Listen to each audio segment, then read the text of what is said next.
At 62, I should be drinking wine on a veranda, running my hands across the mahogany rail of a house I once called mine. Instead, I sleep beside my dog, Ivy, wrapped in an old coat that smells of rain and mildew. Ivy doesn't complain. Dogs never do. They love you without conditions, something my daughter never understood. It was dusk when I first saw the lights. The kind of gleaming beams you only get from money, xenon headlights, tinted windows, an engine that purred like it belonged to a predator, not a car. SUVs don't stop under bridges. Not unless they're lost or hunting. I froze. That's what you do when you've lived invisible. You learn that movement is dangerous, that the sound of your breath can give you away. Ivy growled low in her throat. Then the door opened. He stepped out slowly, tailored slacks cutting through the grime of the underpass like a blade through silk. He had my husband's chin, that same stubborn, square jawline. But the eyes were wrong. Steel gray, sharp, searching. Eyes that had seen things, measured them, and decided which to cut down. Asher, I whispered, before my brain even caught up with my mouth. The young man's head snapped toward me. He froze the way hunters do when they realize the deer knows it's being stalked. He took a step forward, and his voice came out low, like he already knew the answer but wanted to hear me say it. Grandmother? The word carved through me like glass dragged across porcelain. I hadn't heard it in years. According to my daughter, Vanessa, I was dead. Buried. Ashes scattered. Tears wept. And yet here I was, shivering under a bridge, alive, while my own flesh and blood believed my grave was real. I straightened my back, pulling dignity around me like a shawl. Yes, I said simply. Not with relief. Not with joy. But with a kind of cold certainty that comes when a secret can no longer be contained. He stepped closer. The expensive scent of his cologne cut through the piss-stained air. He looked down at Ivy, who pressed closer to me, her ribs visible through her fur. What the hell is this? His voice carried disbelief and something else. Anger, maybe. My mother said. Your mother lies. I cut in. My tone was ice, sharp and clean.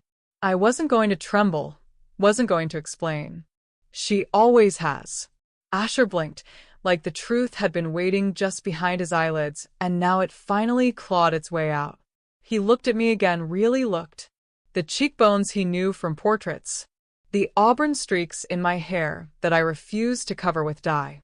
The scar on my left wrist from when I fell as a girl. You can bury a woman on paper, but the body remembers.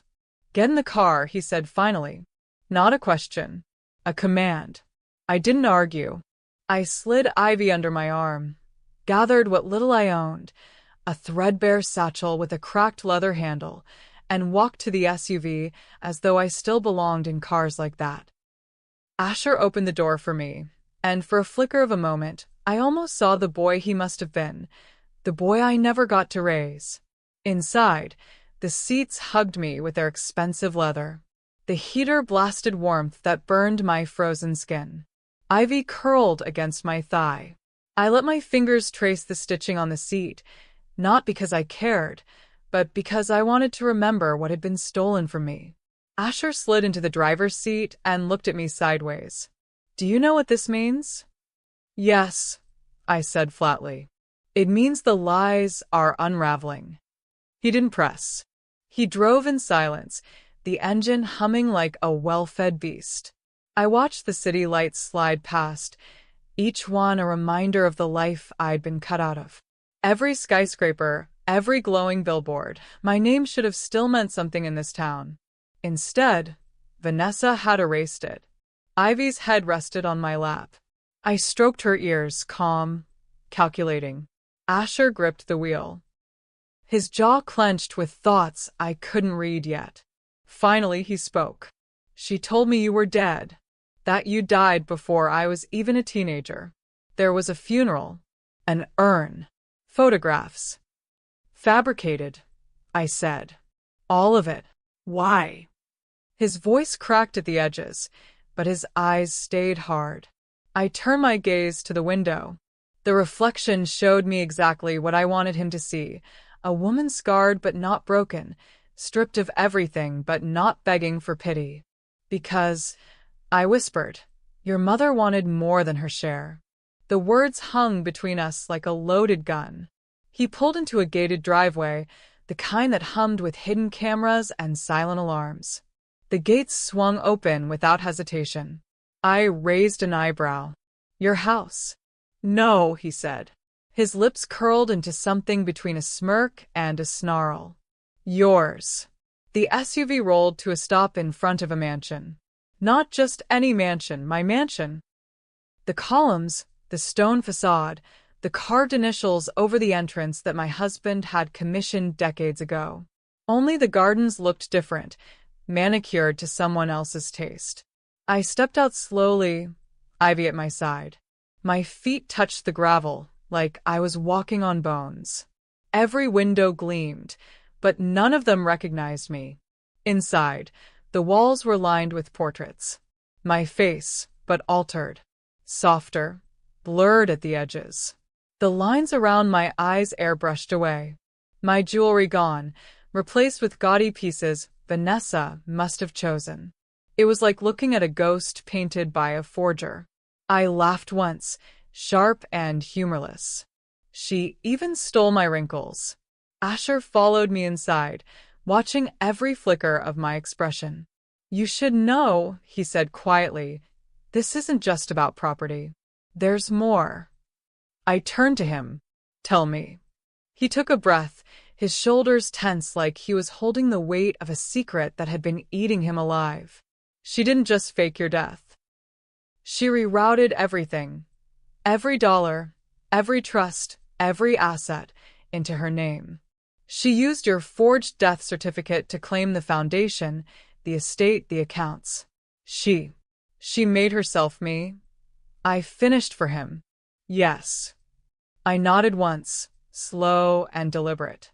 The anger was there, burning hot, but I didn't let it show. Anger is noise. Revenge is silence. Good, I said at last. Then I know exactly what I'm taking back. The front doors opened with the same old sigh, as if the hinges still remembered the weight of my hands. Inside, heat gathered in the foyer like a breath held too long.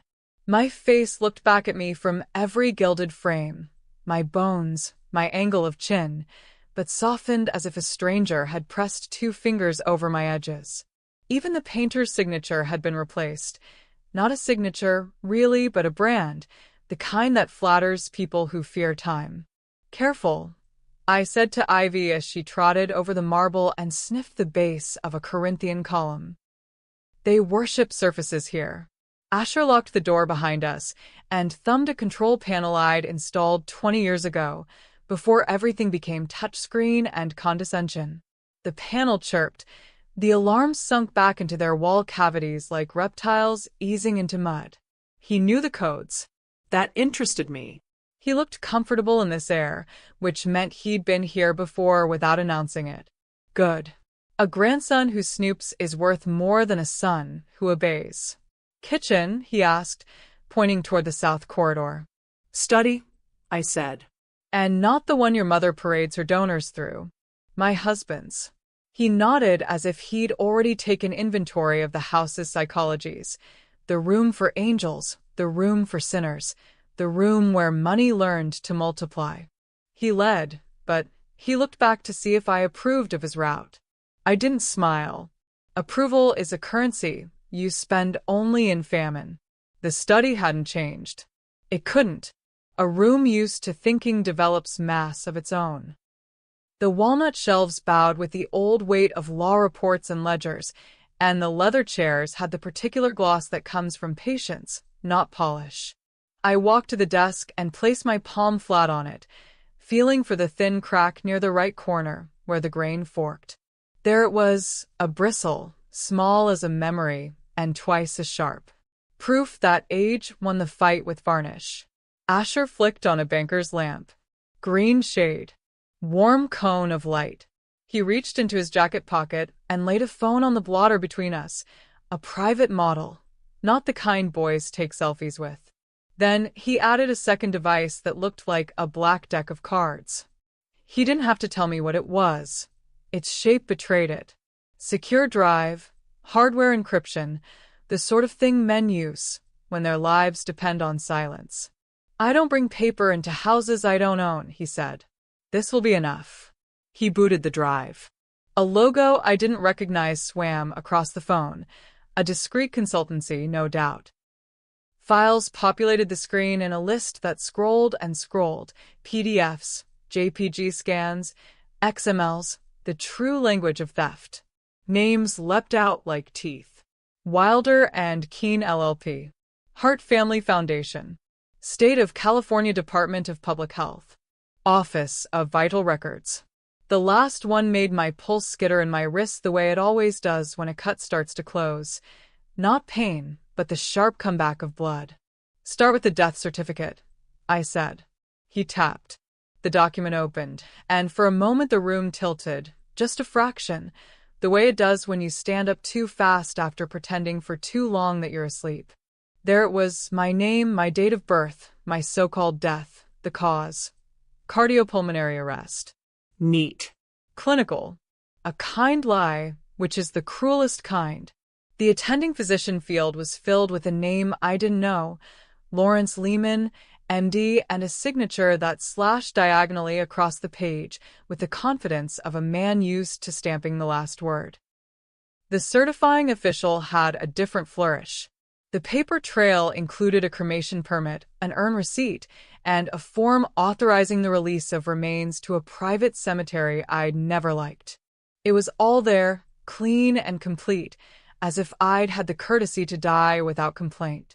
"See the timestamp," Asher said, zooming in. "Filed at 9:17 a.m., 2 days after you supposedly died. The clinic listed here isn't equipped to pronounce a death. It's a wellness clinic for drips, hydration, that sort of theater."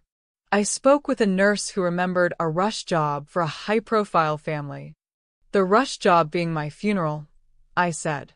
"And the high-profile being your mother's appetite." He slid to the next file, my signature, an electronic script granting power of attorney to Vanessa 3 months before my so-called death. The shape of the letters was my shape. I'd taught my hand to make that shape. But there was a hesitation between Elizabeth and Hart. A breath I never take when I write my own name. Whoever copied it had practiced the flourish and missed the cadence. I remembered the day I taught Vanessa to sign her full name without dots for the I's, how I told her that a true signature never needs decoration because it is a form of presence. I remembered the way her small hand hunched over the paper, greedy for adulthood without understanding the terms. I let the memory pass through me like a visitor at a museum who pays, points, and moves on. "She used this POA to access the trust?" I asked. "Yes." Wilder and Keene drafted a contingency succession plan for the Hart Family Foundation and the marital trust. Hidden under the assumption that your death was imminent, the board was reconstituted with your proxies. 3 men with no original standing except proximity to your daughter. He pulled up a diagram. Lines and boxes. A simple thing if you didn't care about souls. The trust my husband had set up decades ago was meant to pass to me and then to issue of the marriage. Specific language, old-fashioned and precise, meant to close doors on opportunists. Somehow the doors had been removed and replaced with revolving glass. "The foundation became the mouth," Asher said, tracing the lines. From there, disbursements to a donor-advised fund, then consulting fees to a third-party management entity, Hart Meridian Partners, that coincidentally incorporated the week after your death certificate posted. "Coincidentally," I said. He grimaced. "Coincidences like these were your jewelry." I took the phone from him. The next file was a set of photos. The mansion's deed transfer, the property tax forms, declarations of charitable use for certain rooms so she could deduct the cost of her self-portrait masquerading as philanthropy. A photograph of the entry hall, my hall, with a ribbon across the door, and a mayor smiling at a plaque that bore my name, but thanked Vanessa. The mayor would have been happier in newer money, but he'd make do with old money if old money behaved like a mirror. Keep going, I said. He hesitated at the next folder. The moment told me the file was about a man. My father, he said quietly. I nodded once, inviting the knife. He opened a scanned memo from a private investigator. Subject: Thomas Reed's inquiries. I read the summary. Asher's father had started asking questions 6 months after my death, when a quarterly distribution to the family holding company didn't arrive on schedule. He emailed a partner at Wilder and Keene and CC'd a tax counsel at an outside firm. He was polite. He didn't accuse. He simply asked for an accounting consistent with the estate plan he believed still governed the family's money. The next page reported a meeting that never made it onto a calendar, a conversation under the table between the partner and a man whose name appeared only as initials. Then a note in the margin in the investigator's scrawl. Boat. Night. No mon. A grainy photograph showed a marina. Another showed a life jacket half-inflated and drifting like a lie that forgot what it promised. He drowned, Asher said. His voice was flat the way metal goes flat when it's been hammered too long. They called it a tragic accident during a solo night ride. But he never went out at night. He was a morning man. He hated the dark water. And your mother? She cried like she'd been stabbed through the soul, and then the week of the funeral she filed new board resolutions. He pinched the bridge of his nose and looked down, a motion that had nothing of boy in it. I started looking after that. At first because I needed to know he hadn't done something stupid. And then because the numbers were wrong in a way that felt designed. Designed. The word pleased me, though not for the usual reasons. Uncovering design is the first step toward demolition. Show me her face, I said. He looked confused. In here, I said, tapping the files. Greed has a face. I want to see it. He opened email chains. Vanessa's voice, transmuted into emoji and over-punctuation, the digital perfume of a woman who believes her smile can refurbish facts. Can we accelerate DA fund transfer? Need to close on Montecito property by end of month. Another, media outreach. Remind them foundation is my mother's legacy. We're honoring her wishes. May she rest. May she rest, I repeated, enjoying the way the words turned to salt on my tongue. How pious. He scrolled. One email had an attachment labeled eulogies_finaled, PDF. I refused to open it. There are limits to indecency, even for me, and I have no appetite for counterfeit grief. We sat in silence long enough for the lamp to hum. When I finally looked up from the screen, I saw that Asher hadn't been watching the files. He'd been watching me. Measuring. He had learned that from her. What he hadn't learned from her was the pleasure of underestimation. He overcredits people. I would teach him economy. You're very calm, he said. The dead don't panic, I said, and set the phone down. And I've been dead on paper for years. It's a good training ground for resurrection. His mouth twitched again, his version of a smile. You want to talk next steps? Not yet. I stood, the old leather chair complaining in the same register it used to use when my husband stayed up too late reading depositions. First, I want to take inventory of what she thinks can't be touched. We walked the house. Ivy followed, nails ticking on tile with a clean sound that put the lie to the plush. The dining room was the worst. Some decorator's vision of grandeur. Vases as tall as men to distract from the fact that meals eaten there could only happen if everyone spoke in a dialect of charity.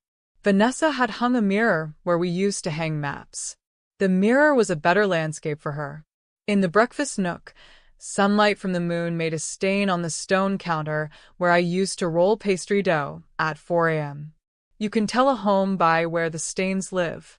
I pressed my finger there, and felt the grit. Ivy sneezed. Room for you is upstairs, Asher said. West Wing. She's in Montecito tonight for a donor dinner.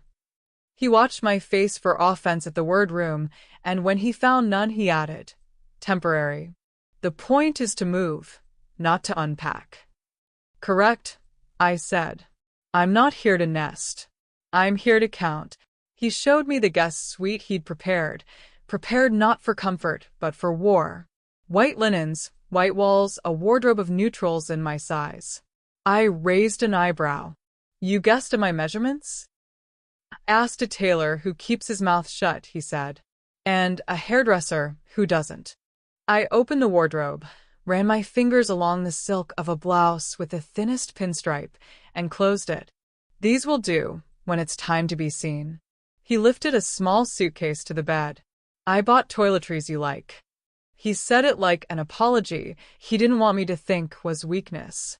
Ivy leapt onto the bed and turned in a circle the way creatures who remember softness do when they want to forgive the world for a few hours. I should have ordered her down. I didn't. A queen may grant clemency. It costs nothing and confuses the guilty. Yeah, Asher asked. Scotch, I said. He returned with a decanter and 2 small tumblers, though I noticed he only poured one. He had his father's restraint about poison. I took a mouthful and let it bloom down my throat, heat tripping all the old alarms on the way. For a moment, I let my eyes close. The sound from beyond the windows was the same as it always had been, trees asking the wind to choose a side. Why now? I asked without looking at him. What made you pull off under that bridge tonight? He took longer than men usually take to answer a direct question, which meant the answer would be worth hearing. I found a ledger, he said. Not in a bank. In a man's pocket. The man with initials, I said. He nodded. He fell out of favor with my mother. When people fall out of favor with her, they lose the parts of their face that look human. He was trying to sell insurance before the erasure went all the way. I paid for a page. The ledger didn't say much, but it said enough. The entry for the night my father died used a phrase they wouldn't use if it had been an accident. Which phrase? He looked at me, as if saying it out loud would brand him with it. Problem solved. We let the words sit on the white duvet like blood on snow. No tears. No fury. Just the addition of numbers to the column that already contained my death, and the looting of the future. What do you want from me, Asher? I asked. Clarity? Permission? A weapon? He leaned his elbows on his knees and folded his hands. Not prayer, but something kin to it. I want your name to be the thing it was meant to be, he said. And I want her to lose everything she thinks is permanent. We agree, I said. We went back downstairs to the study.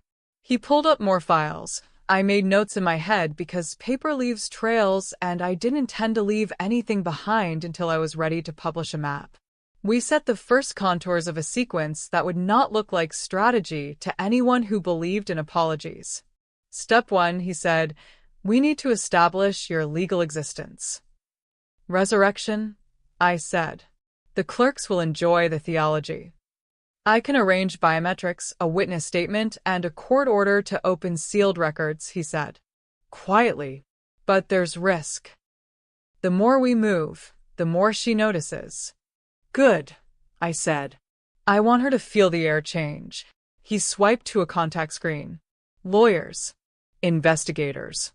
A notary whose name I recognized from a lunch where ambition drank too much water and called itself caution. You'll need to sign affidavits, he said. I will not sign anything drafted by Wilder and Keene or their satellites, I said. We'll use your counsel for mechanics, not for judgment. Judgment is mine. He inclined his head. Understood. We talked timelines, not dates. Dates are brittle. They break with pressure. Timelines flex and refuse to look surprised. While we worked, the house settled around us, as if trying to decide whether to accept my presence or spit me out. Houses pick sides. I kept my voice low, and even so the walls would remember how authority sounds. When the clock on the mantel reached midnight, I stood. Ivy woke, leapt down from the sofa where she'd pretended to nap, and actually listened, and shook herself. The sound was small and absolute. "There's a guest room," Asher said again, not because he thought I hadn't heard him the first time, but because men believe in the ritual of offering a bed as if it constitutes hospitality. It does not. Shelter is not kindness when you have stolen a roof. "I will rest," I said. "Resting is not sleeping. Don't confuse the two." He gathered the devices and slipped them back into his pocket and the black deck. He was careful with the drive, the way boys are careful with knives when they've just learned they cut both ways. In the corridor, we passed one of the altered portraits. The forger had softened my eyes into something like mercy. I stopped and cocked my head. "She paid someone to take the edge off me," I said. "That's a confession in pigment." "I can send the painter's name," Asher said. "If you want to." "Later," I said. "We'll restore what can be restored. Destroy what cannot." At the threshold of the West Wing, he turned. "I have one question." "Only one," I said. "You disappoint me." He let that pass. "Do you want her name back?" he asked softly. "Or do you want her gone?" The question was clean, not because it was simple, but because it drew a line across a map nobody else had the nerve to draw. He needed to know. People want to believe in proportionality. It makes them feel safe. But proportionality is a myth we hand to children so they won't grow up cruel. I was not a child. Cruelty has a use when it is accurate. "Both," I said. I held his gaze until he understood there would be no negotiation about that. Then I closed the door to the suite, untied my coat, and hung it in a wardrobe not mine but obedient in the way expensive objects are. Ivy jumped up on the bed again and looked at me with a sort of trust one I've never seen in a human eye. I allowed it to stand. One night on cotton for a creature who has never taken anything from me is not a weakness. It is a decree. I washed my hands in the marble basin, dried them on linen too stiff to be honest, and looked at my face in the mirror hung above the sink. The house's lights made a white band across my forehead. The shadows made parentheses around my mouth. I lifted my hair and pinned it away from my neck. The bones there are straight and narrow, the way my husband used to describe rivers on a survey map, promising until someone dams them. I lay down without taking off my shoes. There is a ritual to returning to a place that pretended to forget you. You do not surrender to its softness. You make it work for you. The ceiling above me was smooth plaster. I knew where the hairline crack would run from the chandelier's medallion toward the window. It always did after winter storms. I closed my eyes and traced the crack's probable course in my mind, the way men trace campaign routes on a relief map. Sleep came in strict, disciplined slices. Between them, I listened to the house breathe.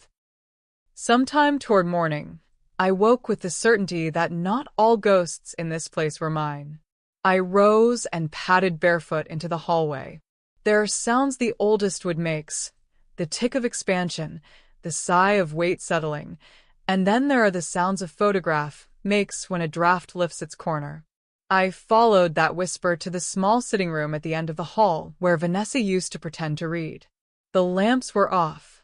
The window was cracked, just enough to invite in a thread of air. On the wall above the fireplace hung a portrait I hadn't noticed earlier, not of me, not of my husband, but of Vanessa. The painter caught her while she wasn't looking, which is to say, he caught her truth. Ambition makes an aperture of the eyes. If you look closely, you can see what it intends to swallow. I reached up and straightened the frame. It had been tilted, but not by accident. People tilt things to make them look alive. I prefer them square. Back in the bedroom, Ivy grumbled in her sleep and rolled onto her back in surrender to a dream uncomplicated by property law. I knelt and scratched her chest until her paws twitched. "We will be precise," I told her. Precision is the mercy we offer ourselves. At first light, I showered, dressed in a cream blouse and a jacket the color of contempt, and twisted my hair into the kind of chignon that has never lost an argument. Asher was already downstairs, tie off, sleeves rolled, like men in catalogs who want you to think they've been working before you rose. He had brewed coffee but left mine untouched, as if choosing my first sip on my first morning back would insult the final bit of sovereignty I owned. Wise. We start today, he said. We started the moment you said grandmother. I said. Today we escalate. He slid a thin folder across the island. Not a drive. Not a phone. Paper. I raised an eyebrow. Copies, he said. You said no paper until we publish. This paper is meant to be found by the right person at the right moment. I opened it. Inside, a notarized affidavit template, a list of county offices, a name I recognized, an old notary we used in the days when a signature still meant you'd stand by your words if asked at dawn. The notary had put his stamp on clean things and on questionable things. I trusted him to fear the right people at the right time. Breakfast? Asher asked. Victory, I said. Later. We stepped into the morning together. The house watched us go. I did not look back. Looking back makes monuments of thieves. On the gravel, the cold bit the ankles exposed by shoes I had chosen not for comfort, but for the sound they would make on courthouse floors. Asher opened the SUV door. Ivy jumped in without asking permission. I slid into the passenger seat and rested my hand on the center console where, years ago, I had rested my hand on my husband's knee while he drove us to meetings that would build a life worth stealing. Asher started the engine. The gates parted. The city beyond waited, stuffed with small men who believed forms determine reality, and one woman who knew better. He glanced at me, that almost smile threatening again. Resurrection papers first, he said. Then the bank, I said. Then the man who used the word problem to describe a human being. He nodded. Then we choose a room full of donors, I said, fastening my seatbelt like a weapon. And we let truth do what it does when it is finally given a microphone. The SUV rolled forward. The sunlight cut a blade across the hood. In my lap, Ivy licked an old scar on my wrist, and I let her because scars deserve witnesses. My daughter thought she was the author of this story. She forgot that the dead can write endings when they decide to get up. Name back, I said, as much to the road as to him. And her gone. Both, he said. Both, I repeated, and watched the mansion shrink in the side mirror until it became a problem for later. The morning after my return to the house, I rose with the discipline of someone who had survived long without clocks. The light was thin, a winter blade carving its way through gauze curtains. Ivy stood at the door, tail twitching, as if she too knew we were not here to rest. Today was about resurrection. Not the sentimental kind priests mutter about at gravesides, but the bureaucratic kind, the resurrection that lives in sealed records and signed affidavits.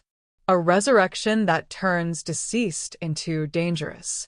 Asher was waiting in the kitchen, sleeves rolled, coffee in hand. He looked like a man rehearsing competence for the mirror. His tie was loose, but his eyes were sharp. The county office opens in an hour, he said. I've already arranged an appointment. Discreet clerk, old friend of my father's. He'll handle the intake without raising alarms. I set Ivy's bowl on the floor and watched her lap water like it was currency. Good. We'll need more than discretion. We'll need a trail so clean it looks like it was never scrubbed at all. He nodded, sliding a manila folder across the table. Inside were affidavits, biometric requisitions, and a draft petition for correction of vital records.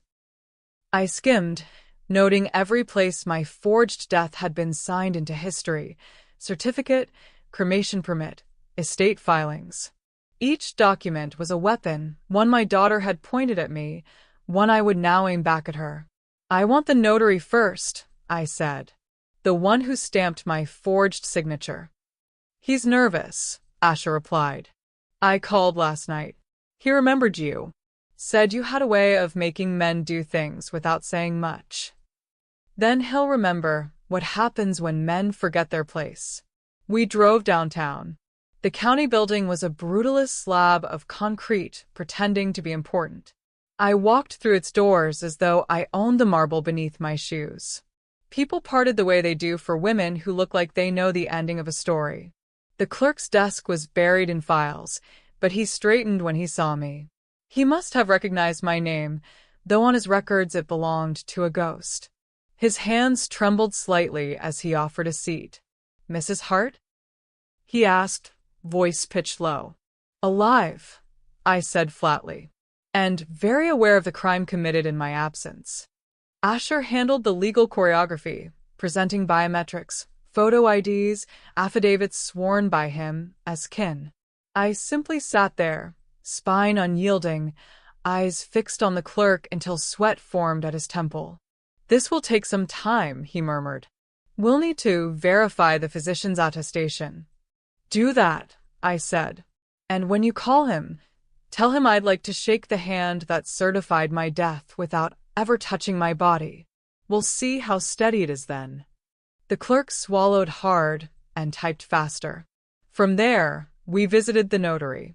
He lived in a faded apartment with Venetian blinds that snapped shut the moment he recognized me.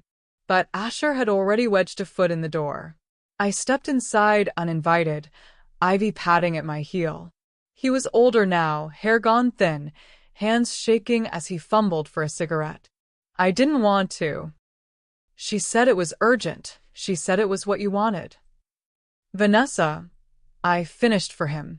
And you believed her? I saw her paperwork. The law firm vouched. They said you were Dead. I smiled thinly. You of all people should know a signature doesn't make a death. His eyes darted to Asher, then back to me. What do you want from me? Truth. Signed, sealed, stamped. He hesitated until I reached into my satchel and pulled out the forged affidavit, the one bearing my crookedly imitated hand. This, I said, holding it up to his nose. You tell the court who really signed it. You admit you never saw me. You admit you took money for a fraud. He looked at the paper as if it were a lit fuse. Then his shoulders sagged. All right, he whispered. All right. He signed Asher's prepared statement, hand trembling so badly the ink blotted. I watched, unblinking, until the seal clicked shut. When we left, Asher asked, You think he'll hold? He'll hold, I said. Fear is more permanent than loyalty. That afternoon, we walked into the private bank where my accounts had once lived. The manager, a slick man with a smile too wide, blinked at me like he'd seen a ghost. Which, of course, he had. Mrs. Hart, this is unexpected. Resurrection tends to be, I said. Now open my file. He stammered about protocols, authorizations, signatures. I leaned forward across his polished desk, letting my voice cut the air. You will correct the ledger, or you will explain to a judge why a dead woman still draws breath in your lobby. His hand shook as he keyed in access.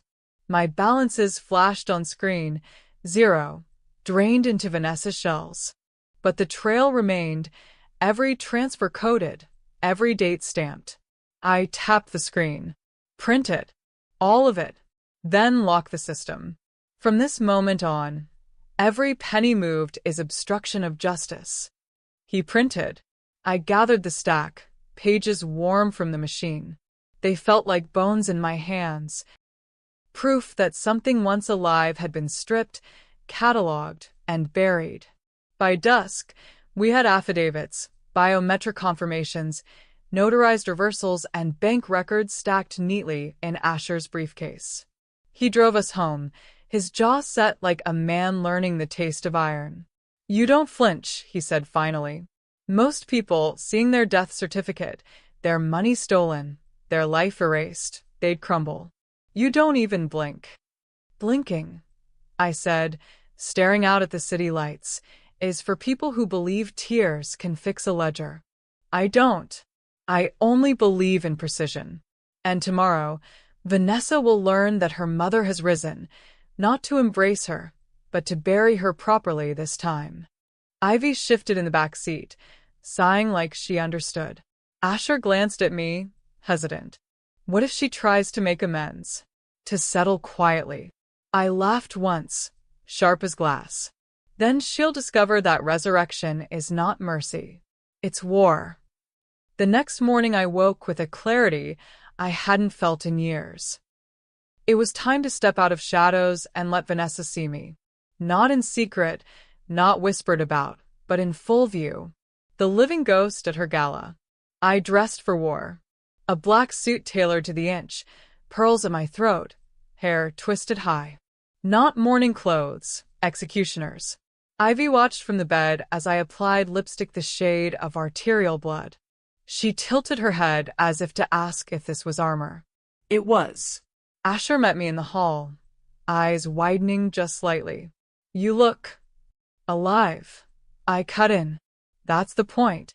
The gala was being held at the City Museum, a glittering parasite of glass and steel.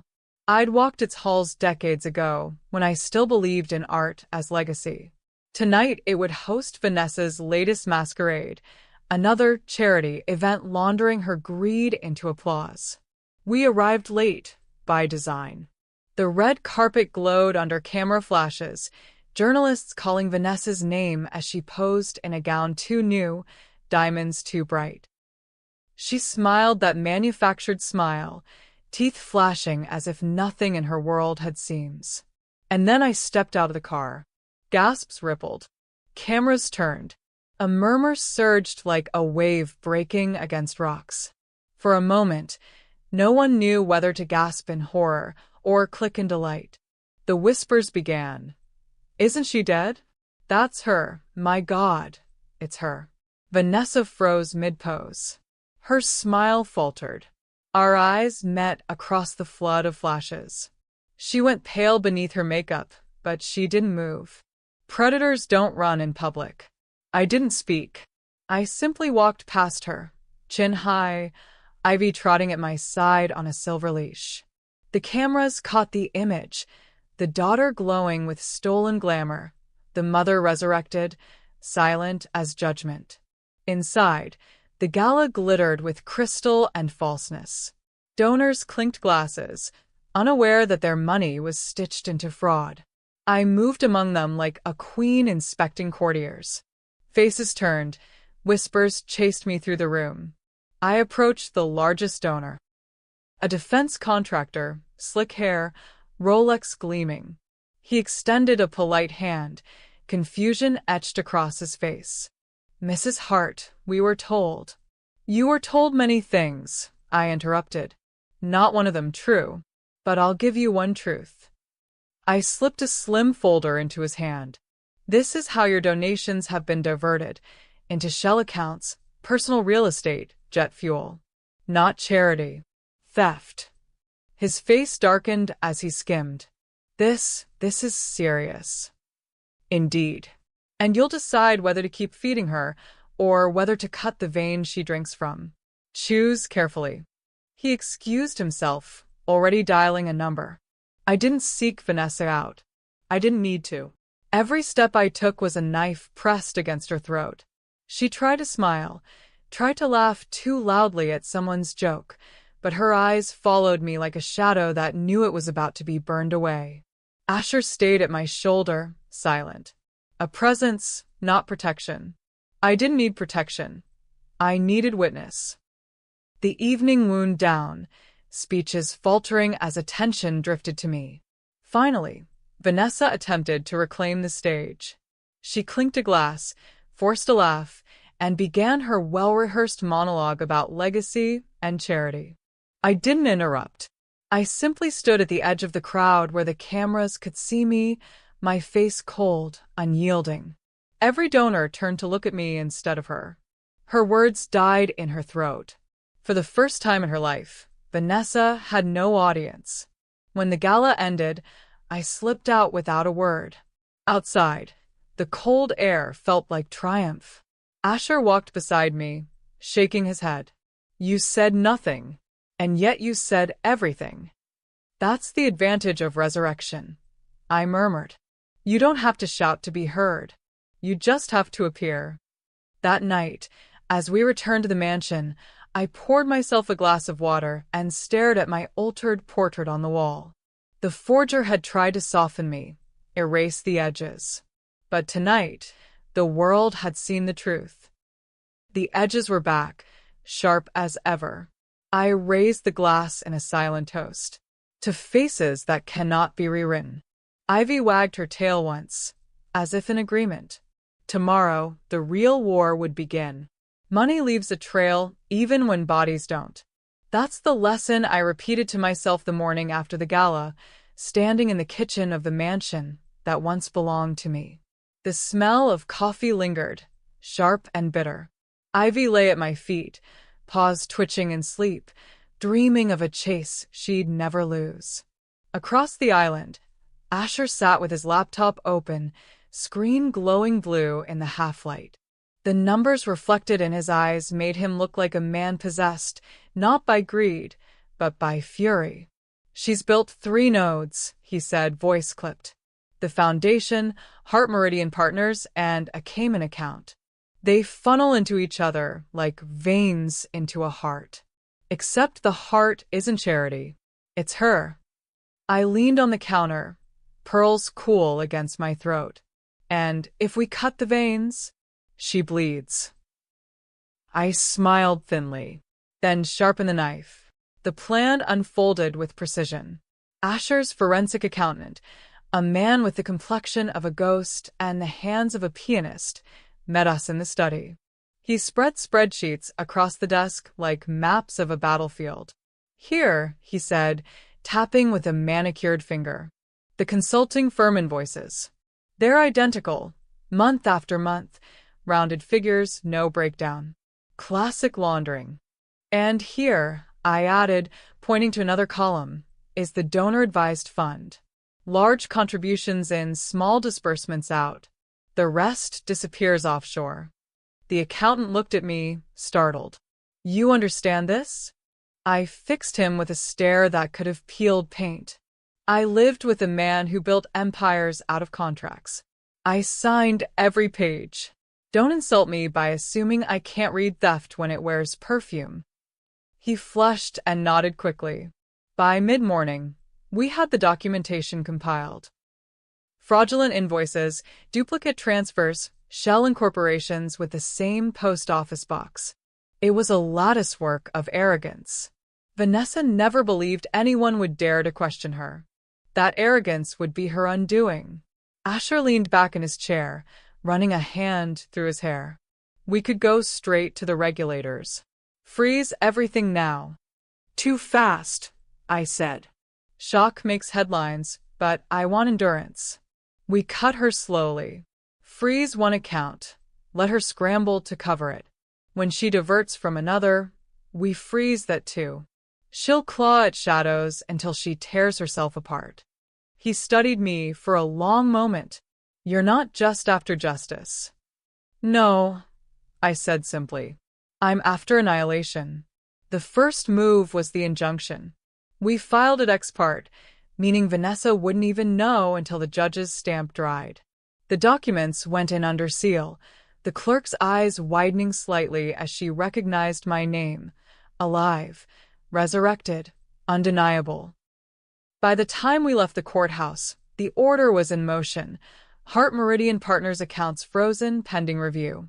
Vanessa would discover soon enough when her card declined at some over-polished boutique.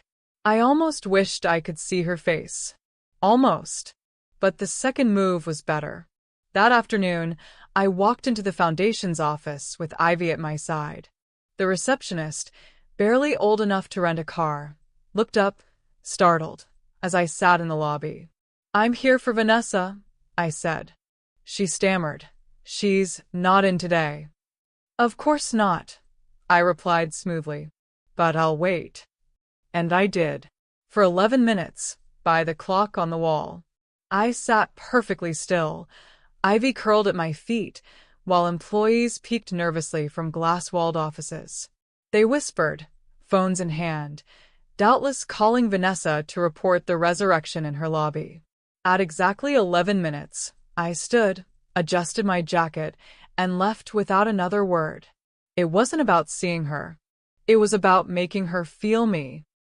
Back at the mansion, Asher paced the study, phone buzzing with updates. The Cayman account is next. The accountant traced the transfers to a registered agent. If we subpoena, it'll take months. But he hesitated. But what? I pressed. There's another way. A contact of mine offshore intelligence. Not strictly legal. I sipped my scotch, savoring the burn. Neither was burying me alive. Call your contact. By evening, we had the Cayman records, numbered accounts linked to Vanessa's foundation, transfers disguised as consulting fees, millions siphoned away.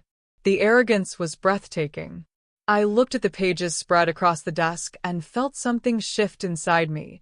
Not rage, not grief, but the cold satisfaction of accuracy. She thought signatures could erase me, I murmured. But signatures leave ink, and ink never really dries. Asher looked at me, something like awe in his eyes. You don't stop, do you? Stopping is for the dead, I said. And I refuse to die twice. That night, as I lay in the guest suite, I replayed the day's moves. The injunction, the lobby visit, the Cayman records, each one a thread pulled from the tapestry of Vanessa's empire. Soon it would unravel completely. Ivy snored softly at my side. I stroked her fur and whispered, "We're cutting the arteries, my girl. Soon there will be nothing left to pump."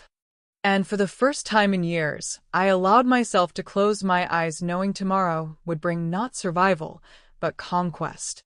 Revenge is not always about what you find. Sometimes it's about who finds you. The call came just after midnight. A burner phone Asher had given me buzzed on the nightstand. I answered without hesitation. A man's voice, rough with cigarettes. "Miss Hart, your daughter hired me once. She didn't pay what she owed." I sat up, heart steady as stone. "Go on." "I have information. Records. Proof. She thinks they're gone. They're not." "Where?" "Not over the phone. Meet me tomorrow. Church basement, 3rd and Main." He hung up before I could reply.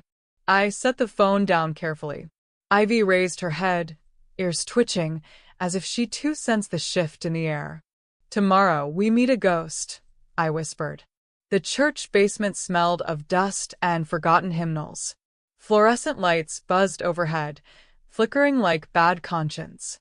The fixer sat at a folding table, hands clasped, eyes darting. He looked like a man who had lived too long in shadows, skin sallow, hair greasy. But his hands were steady when he slid a folder across the table. "Ledger," he said simply. I opened it. Inside were phone records, invoices, coded notes, and 2 recordings, grainy, muffled, but unmistakably Vanessa's voice. Ordering payments, discussing loose ends, and 1 note that froze the air around me. Boat. Night. No mon. The same phrase Asher had seen in the investigator's files. I closed the folder and looked at the fixer.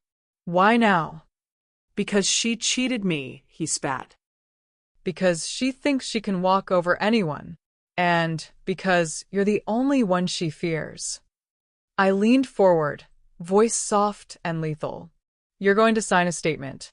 "Sworn. Sealed." "And if you even think of running, remember this. Vanessa may have buried me once, but I dug myself out. What do you think I'd do to a rat?" His eyes widened, but he nodded quickly. "I'll sign." Outside, Asher waited in the car. I handed him the folder. He flipped through it, jaw tightening when he saw the blood-stained watch photographed in evidence. "My father's," he whispered. "Yes," I said. "And now it's proof." He looked at me, pain and fury colliding in his eyes. She killed him. She ordered him killed. I corrected. And now we have the voice to prove it. That night, I sent Vanessa a message from an untraceable account. One word, nothing more. Seen. I imagined her face as she read it. The panic. The scramble. The knowledge that her ghosts were rising one by one. 2 days later, the fixer led us to a warehouse on the edge of town. Inside, hidden beneath rotting tarps, was a safe. He handed me the combination with shaking fingers. The door groaned open. Inside were contracts, SIM cards, burner phones. And at the bottom, wrapped in a rag, the watch. Asher reached for it with trembling hands, then stopped. It smells like blood, he whispered. It is blood, I said. And now it's evidence. We returned to the mansion with the safe's contents. Spread across the study table, the artifacts looked like relics from a tomb, Vanessa's tomb. Asher stared at the watch, silent. Finally, he looked up. What do we do now? We weaponize truth, I said. Piece by piece. Public and private. Until she has nowhere left to stand. I slid one of the recordings into a player.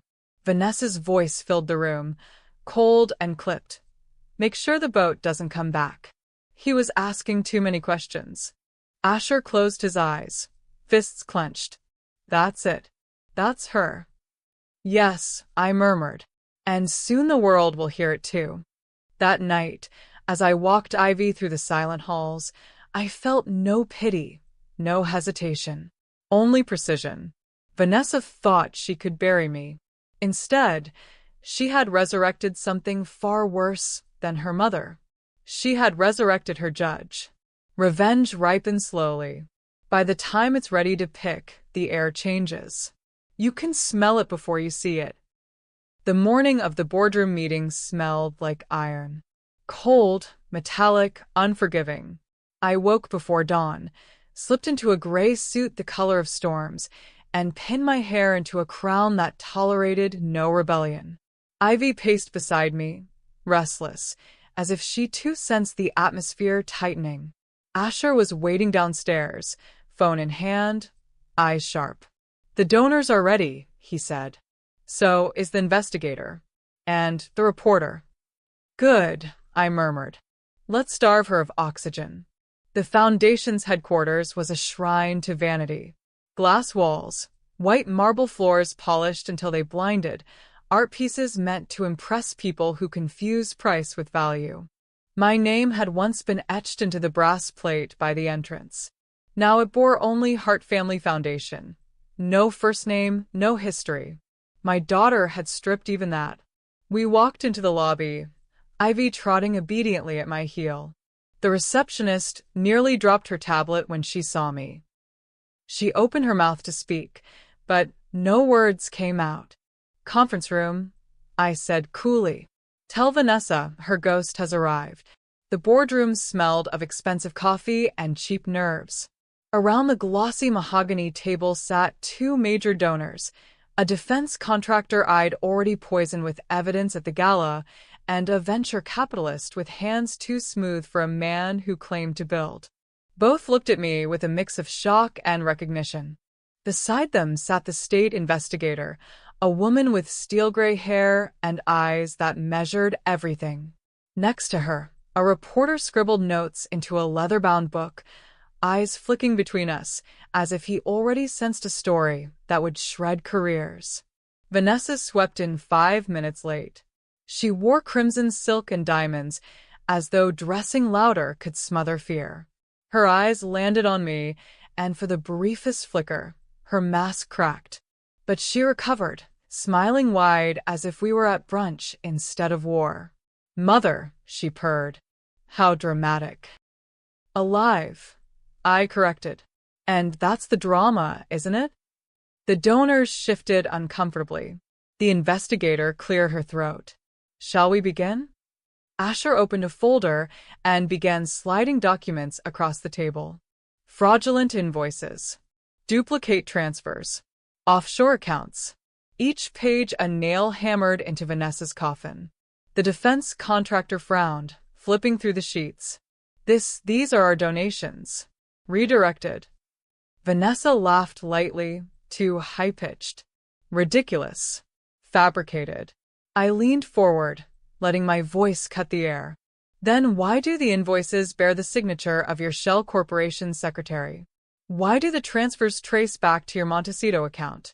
Why does your mother, declared legally dead, walk into this room alive to present them? The reporter's pen scratched furiously. The investigator slid a subpoena across the table. We'll need all communications and donor accounting records. Effective immediately. Vanessa's smile faltered. This is an ambush.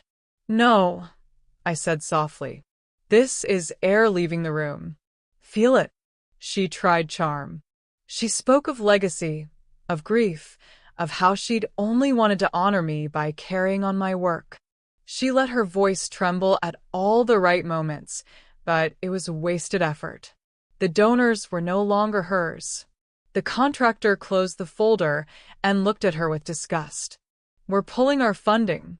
Effective now.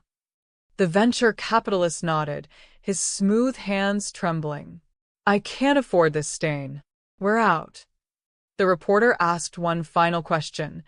Mrs. Hart, what do you want now? I looked directly at Vanessa, savoring the silence that hung before my answer. Everything she stole. And then her breath. The meeting dissolved into chaos. Vanessa snapped at assistants, barked at lawyers on her phone, tried to spin a narrative that no one believed. I didn't raise my voice once. Silence is the sharpest weapon when the guilty are drowning. As we left the building, Asher exhaled slowly. She's unraveling. No, I corrected. She's suffocating. There's a difference. Suffocation is slower, more deliberate. She'll claw for air until her nails break. That's when we press harder. Ivy barked once, sharp and final. Yes, I thought. The air is already leaving her. The night of the benefit arrived like a storm pretending to be calm. The museum glowed under spotlights, its glass atrium towering like a cathedral for liars. Inside, donors in tuxedos and gowns sipped champagne, laughing the brittle laughter of people who want to be photographed looking generous. This was Vanessa's kingdom. Tonight, I would shatter it. I arrived early with Asher, the investigator, the donors who had flipped, and the fixer tucked under protection like a loaded gun. We moved quietly through service corridors, positioning ourselves where the reveal would hit hardest. The auction began. Glittering items paraded across screens. Art, jewelry, experiences packaged for the wealthy. Vanessa stood on stage, glowing under the lights, her crimson lips curving as if she still owned the world. Tonight, she declared, we honor legacy. My mother's legacy. I stepped from the shadows, silent, and let the cameras catch me. Gasps rippled through the crowd. The reporter's camera flashed. Donors turned in their seats. Vanessa's words faltered. For the first time, she looked small beneath the glass. Then the projector malfunctioned. The screen behind her flickered.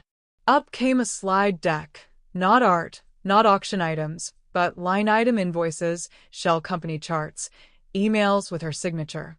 The crowd erupted in murmurs. Is this real? Those are her accounts. My God. Vanessa spun, eyes wide, face draining of color. This is a mistake. Sabotage. I stayed seated in the front row, sipping water as if nothing unusual was happening. Truth, I said loudly enough for the microphones to catch. That's all it is. The investigator rose, badge flashing. Vanessa Hart, we have a warrant for your communications and financial records. Gasps deepened. Phones snapped photos. Vanessa staggered back, shaking her head. No, this is a trick. Two marshals stepped through the glass doors. She panicked. She bolted for the side stairwell, heels clattering against stone. Asher rose instantly, following, not to save her, but to watch what she would do when stripped of audience. I walked slowly, deliberately, heels echoing in the glass atrium. The crowd parted around me, whispers rising like smoke.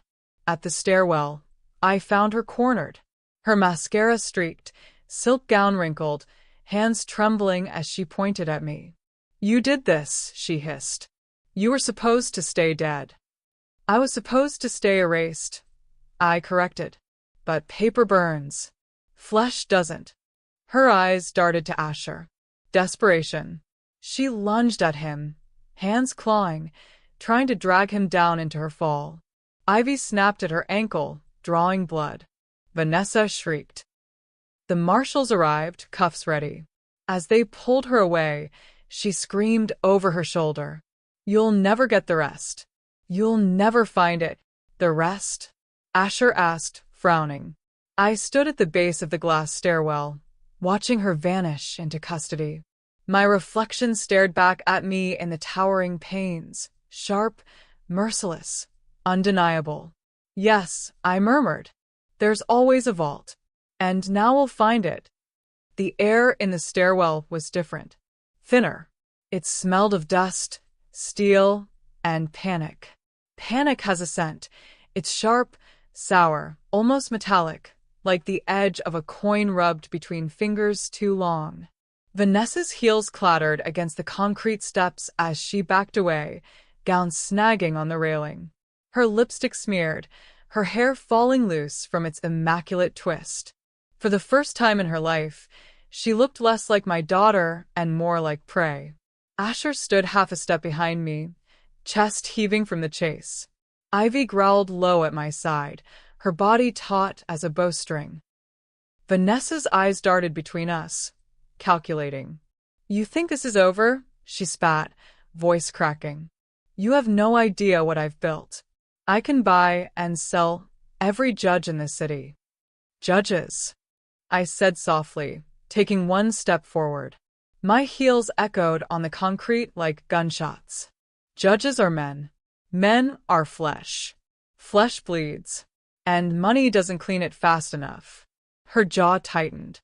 She wanted to lunge, to tear me down with claws painted in designer polish. But she didn't. She turned her gaze to Asher instead. "You," she hissed. "You ungrateful bastard. I raised you, fed you, gave you everything." Asher's face hardened. "You murdered my father." The words landed like a slap. She flinched, then forced a laugh, brittle and false. "Murder? Don't be ridiculous. It was an accident. Boats sink all the time." "Then why did you call it a problem solved?" he snapped. Her mouth opened, then closed. Silence fell heavy in the stairwell, broken only by Ivy's low growl. I stepped closer, until I could see the sweat beading at her temple. "You buried me on paper," I said. "You killed your husband on water. How many corpses did you think you could stack before the floor gave way?" Her eyes flashed with something primal. Not guilt, not regret, survival. She lunged, not at me, but at Asher.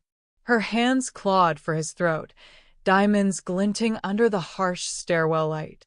I moved faster. Years of rage sharpened reflexes. I shoved Asher behind me, Ivy snapping forward with lethal precision. Her jaws clamped around Vanessa's ankle, tearing silk and skin alike. Vanessa screamed, collapsing against the wall. Blood bloomed on the concrete, dark and spreading. The marshals burst through the stairwell door, guns drawn, eyes wide. "Hands where we can see them." Vanessa writhed, shrieking. "She set me up? My mother set me up." I folded my arms, calm as stone. "No, Vanessa." "You set yourself up. I'm just the mirror." The marshals cuffed her, her cries echoing off the walls like a hymn of defeat.